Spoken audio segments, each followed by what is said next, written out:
You're listening to Soap Dirt, the latest in television entertainment news. Hey, Days of Our Lives fans, I've got your 2-week spoilers for March 17th through the 28th.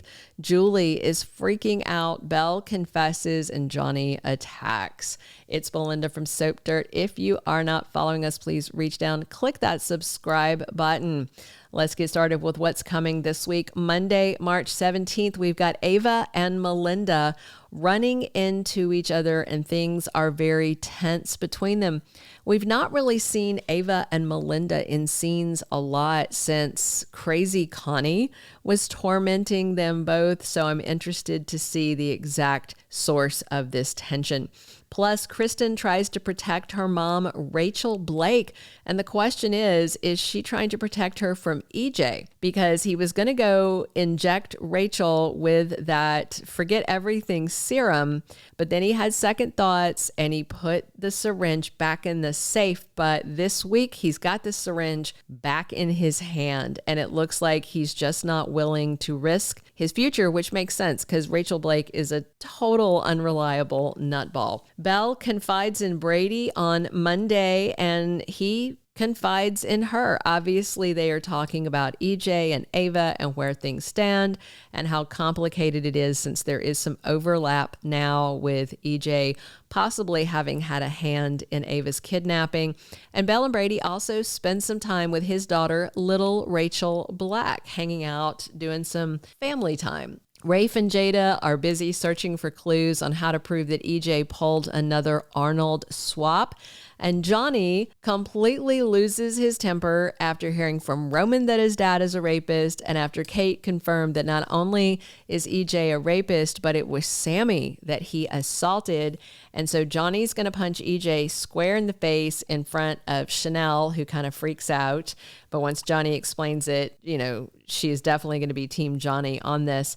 And later, after the issues with both Johnny and Rachel Blake on Monday, it looks like EJ, either Monday or Tuesday, is going to completely break down crying. And it always gets me when big tough guys cry. So I may have to get a tissue out for that. Tuesday, March 18th, Teresa stuns Xander.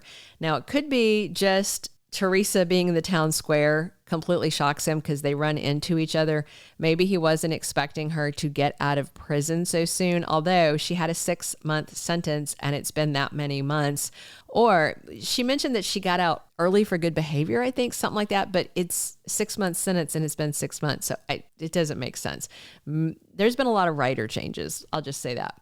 So it could be just because she's free, or it could be because she actually apologizes, which she should do because she kidnapped his kid and she tried to cheat him. And, they've had history between them, but they've both done things to each other. So she wasn't innocent before this all started.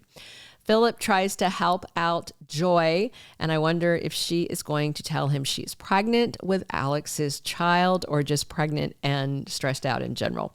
Marlena and Steve are all up in Shane Donovan's face. Next week, they demand answers. He can't share everything because obviously it's a super top secret mission that John Black went on, but things don't sound good. Marlena is kind of horrified at what she hears.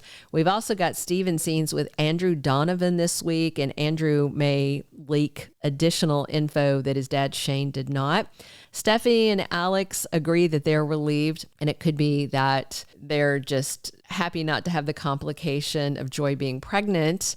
Little do they know she lied, and she is. Wednesday, March 19th, Xander eavesdrops on Philip and Stephanie, which could open up the door to him finding out about those fraudulent papers. Also on Wednesday the 19th, Joy tells Alex what she has decided. And I don't think this has anything to do with the pregnancy because she lied about the pregnancy, but she may be telling him that she's decided just to go back to New York. And obviously, if she's going to keep the baby, she can't stay because he'll see big old baby belly and think, okay, that's a Kyriakis kid. Sarah is worried about something, but doesn't want to let Maggie know how concerned she is. And it may be about what Xander overhears Stephanie and Philip talking about. And Shane has some very upsetting news that he drops on his daughter, Teresa. Thursday, March 20th, Gabby is not very happy with Javi at all, and it's got to be about Leo moving into the Hernandez house. The thing is, that's Rafe's house. I think Gabby is living there basically as a guest, and Javi as well, and Gabby's having JJ over all the time, so Javi obviously felt like, family home, everybody's welcome. So he invited Leo in.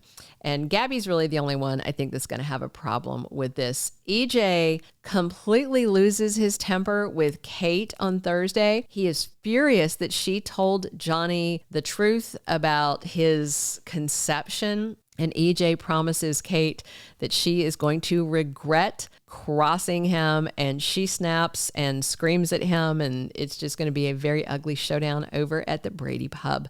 Rafe tries to console a very upset Johnny, and of course Rafe was up close and personal when Arnold was unleashed on Sammy before, and he also knows all the messy history about EJ and Sammy and Johnny's origin story. So he's a good person for Johnny to talk to.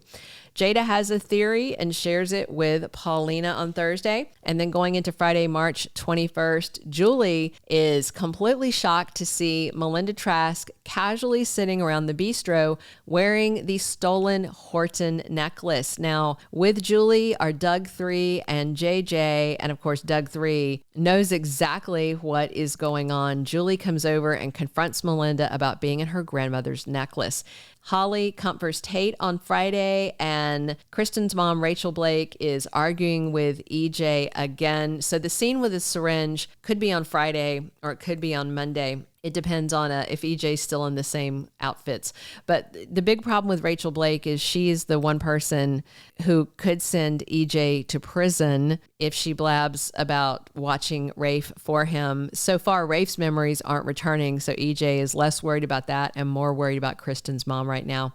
And Rafe and Jada talk about their future, and they are looking forward to getting back on track, but they still want some closure on the EJ issue first. So the week of March 24th through the 28th, Kristen is starting to realize she has to find a permanent solution to her mom, Rachel Blake. She doesn't want her hurt, but she's got to get her out of Salem, even better, completely out of Aramid, maybe a nice cushy corner room at Bayview, because otherwise Kristen is still at risk of losing little Rachel to CPS and the open case they have there.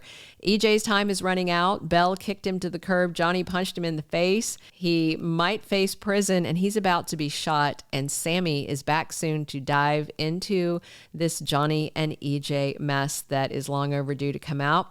Rafe and Jada want their life back, but she's still haunted by her night with Sean. Julie is going to get her necklace back, but I wonder if she's going to have to threaten Melinda with possessing stolen property. Xander's going to figure out soon he's been betrayed by his brother Philip and his wife Sarah. Teresa's not going to be around too long, but she definitely needs to try and clean up some of the mess that her more recent mistakes left in Salem. Plus some reaction in Salem to the bad news that Marlena and Steve bring back when they update everybody what they found out about John Black. Thank you for being a loyal listener. Follow us wherever you get your podcast, because you don't want to miss the next episode. Soap Dirt is on all the major podcast platforms, including Apple Podcast, Spotify, iHeartRadio, and more.